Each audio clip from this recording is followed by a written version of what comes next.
Showbiz fanatics, wedding ring ng Katden. Abay ipinlex ni Mr. Jobert or Kuya Jobert sa kanyang huling photo kasama si Catherine at si Alden Richards. But before that, if you haven't subscribed yet to my YouTube channel, please don't forget to like, share, and subscribe at i-hit mo na rin ang notification bell for more showbiz updates. Bago tayo magpatuloy sa ating updates for today's video, of course, nais ko po muna magpasalamat sa lahat ng mga legit viewers, subscribers, at ang lahat ng mga legit na nagmamahal, sumusubaybay at nagtitiwala sa ating pong channel. Maraming salamat po sa inyong panonood. At ngayong araw nga ay usap-usapan ng ilan sa mga videos dito po sa Twitter at sa Facebook dahil meron po mga entry ang ilan sa mga Katden fans na ipinopost na nadadaanan nila itong si Alden Richards na nagtitaping pa rin sa Canada. At this time, sinasabi po ng ilan na talagang mas pinagtutuunan nila ng pansin ng isa't isa ngayon dahil nalalapit na nga ang pag-uwi nila galing from Canada to Manila. So, sa isang post or sa isang comment, sabi ni Mr. Renato, Mr. Eds, I have something nakikita both Kat and Alden are wearing a silver ring and it looks like wedding ring. Baka gamit nila sa shoot. Siguro kinasal na sila sa HLA. Panoorin niyo, makikita din ito ring sa video nung nagpaalam na si Jobert dahil tapos na ang part niya sa movie. So dahil dyan nag-investigate po tayo at nakita po natin yung sinasabi pong video and photos ni Mr. Renato Sayan. Usap-usapan kasi yan sa Twitter Ganon kagaling magsoko ang ilan sa mga Katden fans. Una, nakita nila sa isang photos na meron po silang tinatawag na couple bracelet. So ayan yung couple bracelet na pinag-uusapan din ngayon sa Twitter or X na dating Twitter. So usapan siya ngayon na parang hindi natin maunawaan kung ito ba ay totoo sa in real life or para lang sa movie. Ganon kasi yung mga natin, yung mga ilan sa mga fans And of course, ito rin yung video na nagkalat ngayon sa lahat ng social media na last day na nga po ni Kuya Jobert dito po sa taping po ng HLA. Nakita po na nakasuot nga si Miss Catherine ng silver na parang nakasuot siya sa sa palasingsingan kung saan parang may kinasal or what. Tapos si Alden naman meron din siya nakasuot na silver ring pero nasa hintuturo. Hindi ko alam, baka inilipat niya dahil medyo masike or maluwag kaya inilipat niya po yan sa ibang part ng kanyang daliri Pero ang maganda dito, this is gonna be good news for everyone kasi kung pinaiyak tayo ng hello love goodbye nung part 1, 'di ba? Dahil doon nagkahiwalay sila, kailangan pumunta ni Miss Catherine sa Canada and then naiwan naman si Alden dito sa Hong Kong kung saan naroroon ng kanyang pamilya. Kasi sa huli po nilang video or sa huling movie po nila is parang nandun yung family ni Alden tapos nakuha na rin ni Alden yung kanyang bunsong kapatid na nasa Manila at nadala na rin sa Hong Kong.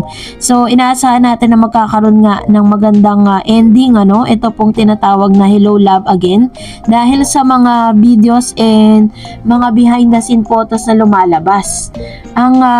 Ito yung pinakamalaking pasabog. Hindi natin alam kung magkakaroon pa ba ng part 3 to or ito na talaga yung ending ng Hello Love, from Hello Love Goodbye to Hello Love Again. Pero hindi pa man ipapalabas, magaganda na po yung mga reviews patungkol sa kanilang dalawa. Ang dami po ngayon, ang dami pong mga nagagalit kasi parang ang laman lang daw ng YouTube at Facebook ngayon ay si Alden at si Catherine. Parang sobra daw yung pagpopromote at pagpapahype sa kanilang mga pangalan. Although may mga Katden fans na parang nagtatanggol sa atin na parang kung ayaw nyo panoorin, the next video, parang ganon, diba? So anyways, yun po yung mga gusto ng taong bayan ngayon at kaabang-abang po yan. Yun yung pinaka parang sikreto or yung pinaka highlights ng movie kung magpapakasal ba sila, magkakatuluyan ba sila sa movie na to dahil may mga wedding ring nang nakasuot sa kanila mga daliri. Pero syempre wala pa naman po maglalabas ng tunay na na pangyayari dyan, not unless na talagang ma-interview sila at magbigay sila ng konting glimpse kung ano man po yung pwedeng mangyari sa kanilang movie. So, kaabang-abang yan at yan ang ilan sa mga aabangan natin sa movie nila this coming November. And for that, narito naman ang ilan sa mga comments and reaction po ninyo patungkol naman sa ating latest updates. Sabi po ni Miss Gloria Lomeda, naku, wag muna kayo umuwi, mas mabuting nandyan kayo, puro kilig ang nakikita namin sa inyo at gustong gusto namin, tiyak pag uwi nyo, sangkaterbang paninira na naman ang sasalubong sa inyo. Which is hindi po natin maiiwasan yan kasi sabi nga, good or bad publicity, still publicity. So, gagawa ng ingay yan. Sanay na po ang isang Alden, Catherine, at ilang mga malalaking actors and actresses na talagang ginagawa po talaga kapag part ng strategy yan para mapag-usapan lalo-lalo na yung kanilang movie. And of course, sabi ni Miss Madonna Rivera, can't wait ang pag-announce nila na sila na at soon ang kasalan, manifesting. O, diba?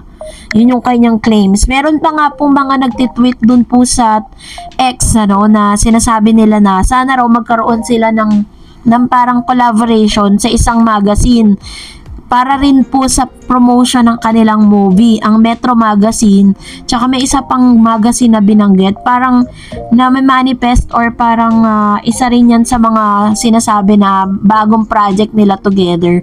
Yun yung kaabang-abang, diba? And of course, sabi ni Ma'am Shibiki, kita terno ng ring ni Alden at Kat.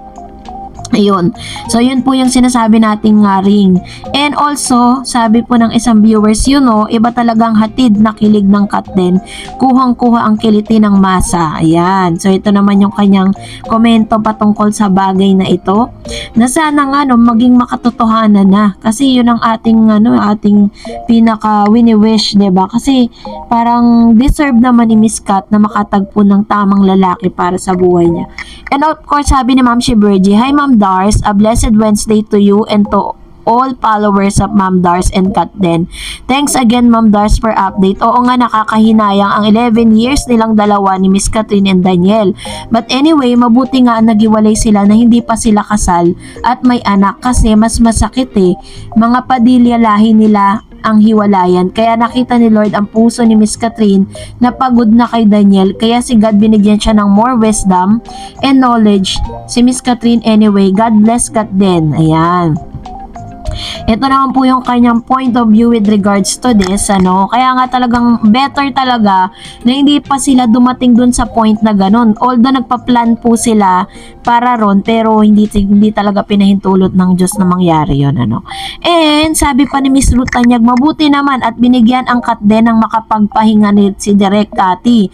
At least matutupad na ang plano ni Kat at Alden na ikutin at kumain sa mga masasarap na restaurant sa Canada. Bagay talaga at magkakasundo lalo na sa pagdating sa pagkain. Parehas silang mahilig kumain.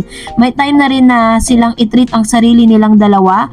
Nakakatuwa silang pagmasda na dalawa kapag magkasama sila. Sana hindi mabigo ang mga fans na umaasa sa inyong dalawa na maging kayo in real life. Pero kayo pa rin ang magdidesisyon sa inyong buhay. Yes, ito po'y lagi kong sinasabi sa inyo na at the end of the day, it's Alden or Catherine Bernardo will decide. Hindi po tayo, Kahit gusto natin, kahit gustuin pa man natin na talagang ang maging endgame ay silang dalawa, pero sila pa rin talaga ang magde-decide for themselves, diba? So, ang tangi lang natin pwedeng gawin ay supportahan natin sila. And of course, sabi niya, just enjoy your life and be happy, especially when you are together with each other. Pero may mga tanong lang ako, Miss Dar. Kasi sabi ni Alden on sa interview niya na kapag natuloy ang part 2 ng HLG, ika-cancel niya lahat ng appointments niya. Pero eto, aalis siya ng August 9 and 10 para sa world tour ng GMA Artists. Tinatandaan din kasi ng mga fans ang mga sinasabi niya, lalo na pagdating sa kanilang dalawa ni Kat.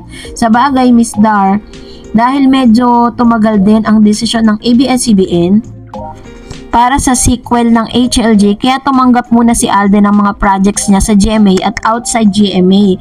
Kaya ngayon, no choice talaga siya. Anyways, Miss Dareds, thank you very much sa update.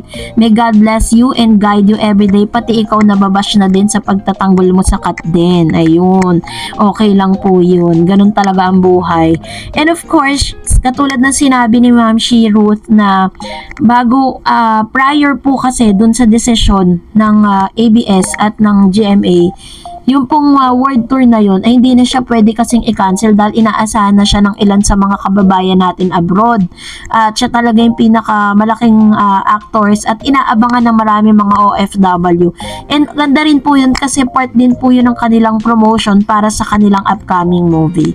So, thank you so much sa inyo pong mga komento, and that's it for today. For more videos and updates, please don't forget to like and subscribe, and please don't forget to follow my Facebook page, Dareds TV. God bless everyone!